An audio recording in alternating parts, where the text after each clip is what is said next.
Halo Pak Amin, harusnya panjenengan itu mengatakan, kalau yang punya wacana seperti itu bisa masuk neraka loh, atau kuburannya sempit.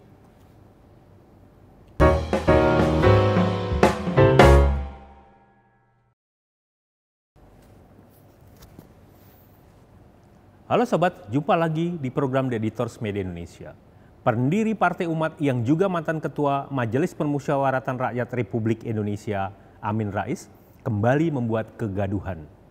Pak Amin menyebut ada potensi masa jabatan Presiden Republik Indonesia diperpanjang 3 periode.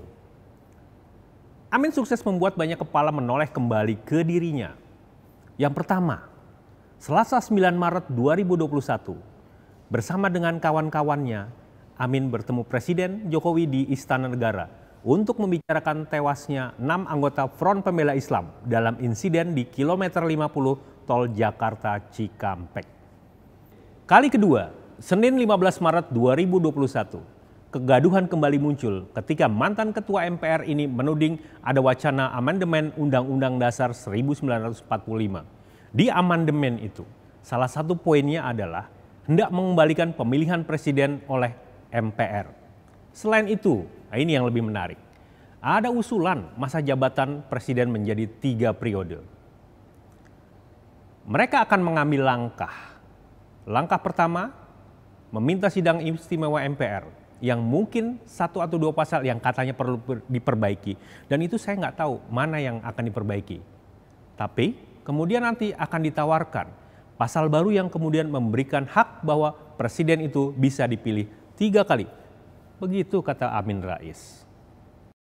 Sekarang sudah ada semacam publik opini ya, yang mula-mula samar-samar, tapi sekarang makin jelas ke arah mana rezim Jokowi ini untuk melihat masa depannya. Jadi mereka akan mengambil langkah pertama, meminta sidang istimewa MPR, ya mungkin 1-2 pasal yang katanya perlu diperbaiki, yang mana saya juga tidak tahu.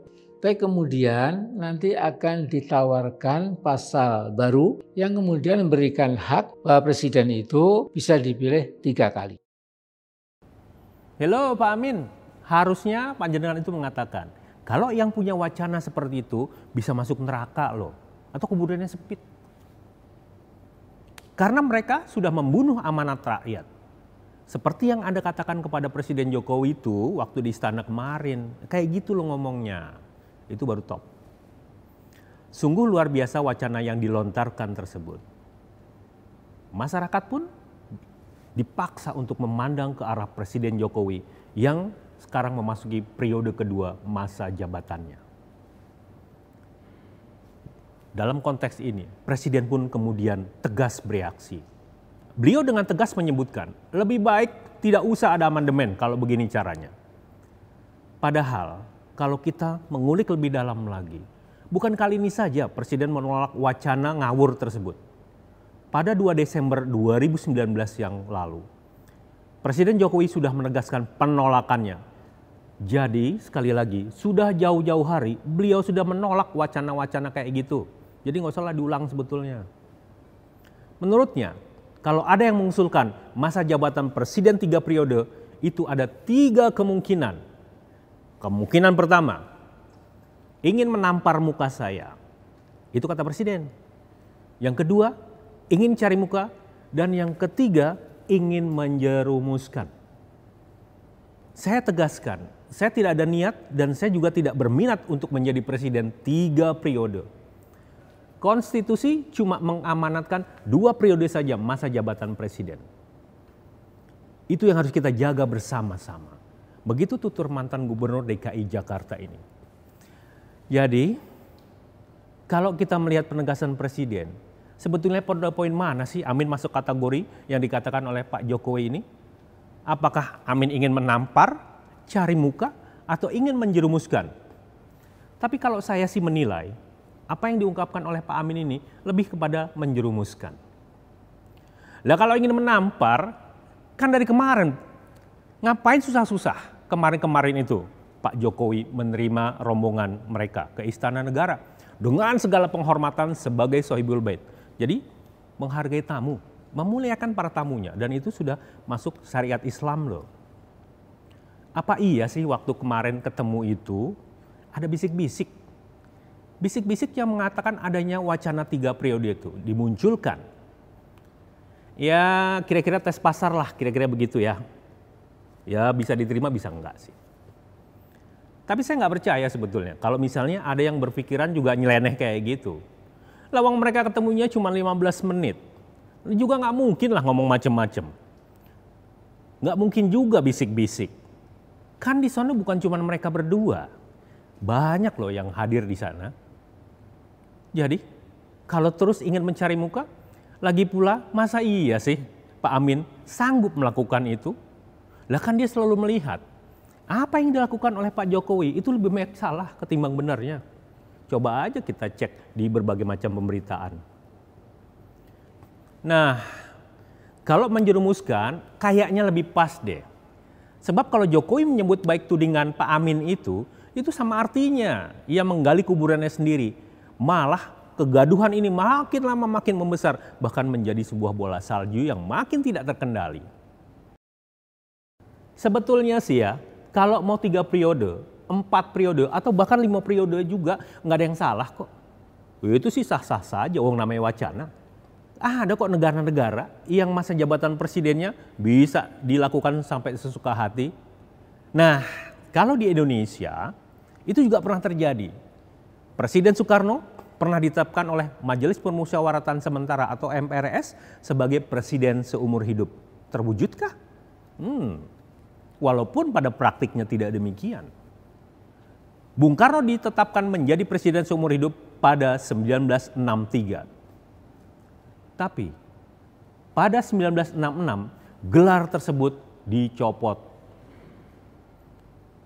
Dan pada 1967 Bung Karno digantikan oleh Soeharto. Nah, penggantinya ini begitu menikmati masa jabatannya. Soeharto juga menikmati kursi kepresidenan yang berkepanjangan dan ini yang terpenting, konstitusional. Artinya sesuai dengan konstitusi. Kenapa bisa disebut konstitusional? Sebab Undang-Undang Dasar 45 menyebutkan masa jabatan presiden itu 5 tahun. Dan sesudahnya bisa bolak-balik dipilih kembali. Nah, inilah yang jadi masalah. Frasa bisa dipilih kembali inilah yang mengantarkan Soeharto berkuasa sampai 32 tahun. Masa sih kita harus kembali ke masa seperti itu lagi? Sanggup kita hidup di dalam zaman seperti itu? Terlepas dari plus minusnya masa Orde Lama dan Orde Baru, cukuplah Bung Karno dan Pak Harto yang memulai dan juga sekaligus mengakhirinya. Ya kalau kita sedikit bernyanyi, ada syair lagu yang kau yang memulai, kau juga yang mengakhiri. Jadi sudah benar kalau kemudian Presiden Jokowi menolak usulan-usulan yang ngawur tersebut. Tapi ada benarnya juga sih apa yang dilontarkan oleh Pak Amin ini. Ya walaupun menimbulkan kegaduhan, tapi paling tidak kita agak sedikit bisa berpikir lah kira-kira begitu. Jadi apa yang diungkapkan oleh Pak Amin ini bolehlah disebut sebagai sebuah peringatan. Early warning system lah. Sebab kalau nggak disuarakan begitu, bisa aja di Senayan ujuk-ujuk nongol itu barang. Yang kita tadinya tidak menyangka akan ada amandemen undang-undang, ternyata tiba-tiba sudah jadi draft itu. Ya siapa tahu loh ya, mudah-mudahan sih enggak. Apalagi undang-undang dasar itu kan bukan kitab suci, seperti masa lalu. Undang-undang dasar udah berapa kali itu direvisi, di amandemen. Jadi nggak ada masalah soal itu. Wacana ini memang menjadi bola liar karena pada awalnya amandemen undang-undang dasar itu sebetulnya hanya akan mengulas tentang garis-garis besar haluan negara. Ya, Pak Presiden, jenengan itu kayak nggak tahu aja ya. Kayak nggak paham sih kelakuan politisi Indonesia. Begitu ngeliat peluang sedikit, langsung disikat itu barang. Kalau perlu langsung digoyang.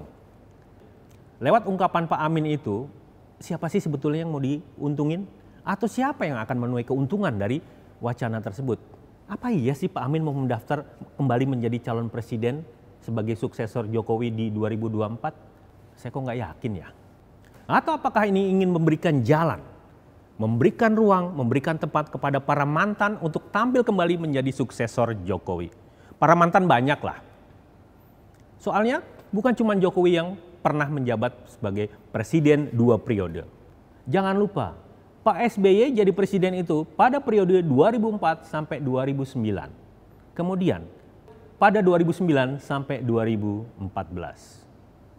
Jadi kalau ada wacana itu dan ya siapa tahu terwujud, Pak SBY ada peluang juga kan. Begitu juga mungkin Ibu Megawati. Kalau saya sih, sejujurnya lah ya, dari hati yang paling dalam, nggak peduli tuh siapa yang akan jadi presiden pada 2024. Uang yang menjadi presiden itu kan urusan rakyat, urusan Tuhan. Jadi ngapain kita pusing-pusing?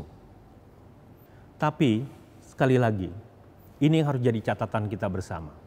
Masa iya sih dari 200 juta penduduk Indonesia nggak ada yang bisa jadi calon presiden yang baik atau kandidat presiden yang luar biasa lah. Janganlah 4L, lu lagi. Bosen Pak, Bu. Kalaupun ada komedian misalnya yang menjadi suksesor Jokowi, ya sebut sajalah Pak Bolot gitu ya. Kita pasti paham lah siapa Pak Bolot itu. Ya itu juga nggak ada salah. Kenapa? Ya karena memang sudah takdir Tuhan. Nggak mungkin juga kita menolak. Wong takdir Tuhan siapa yang bisa menolak? Tuan-tuan dan puan-puan yang terhormat, yang duduk di seberang sana. Cobalah pikirkan sejenak ketika akan bicara soal sensitif seperti ini. Nggak ada larangan memang. Tidak ada larangan. Nggak ada aturan yang dilanggar. Tapi cobalah sedikit berpikir pakai otak. Sekarang ini masih pandemi loh. Covid kita belum turun walaupun sudah ada vaksinasi. Rakyat sedang dilanda keprihatinan mendalam. Masa sih Anda tega? Masa sih Anda sanggup melihat antrian rakyat yang berjubel-jubel hanya untuk mencari sedikit nasi, mencari penghidupan mereka. Mereka tak peduli siapa presidennya kalau sudah begitu. Anda sanggup melihat kayak gitu? Apakah memang politisi dilahirkan kayak gitu ya? Sanggup menari, bercerita, bergembira, ketawa di atas penderitaan rakyat. Wacana 3 periode bukan satu jawaban. Biarkan kekuasaan itu berjalan dengan baik, tanpa harus diutak-atik, apalagi dengan segudang kepentingan. Siapapun yang akan Anda dukung menjadi calon presiden, bukan itu esensinya. Esensinya adalah bagaimana kemudian penderitaan rakyat ini bisa dituntaskan. Presiden 3 periode sebetulnya sangat dimungkinkan, hanya dengan satu catatan, melalui amandemen konstitusi oleh sidang MPR. Pertanyaannya lagi, apa perlu? Presiden Jokowi sudah jauh-jauh hari menolak. Lagi pula, apa kepentingan Pak Amin yang kemudian melontarkan isu bahwa ada yang mewacanakan presiden untuk 3 periode? Apakah hendak melakukan provokasi, agitasi, atau kemudian melontarkan, menebarkan rasa benci? Terlepas dari baik buruknya wacana tersebut, saya kok teringat ya pada pernyataan mendiang Pak Harto ketika beliau akan turun dari masa jabatannya. Pak Harto bilang ingin mandek pandito ratu.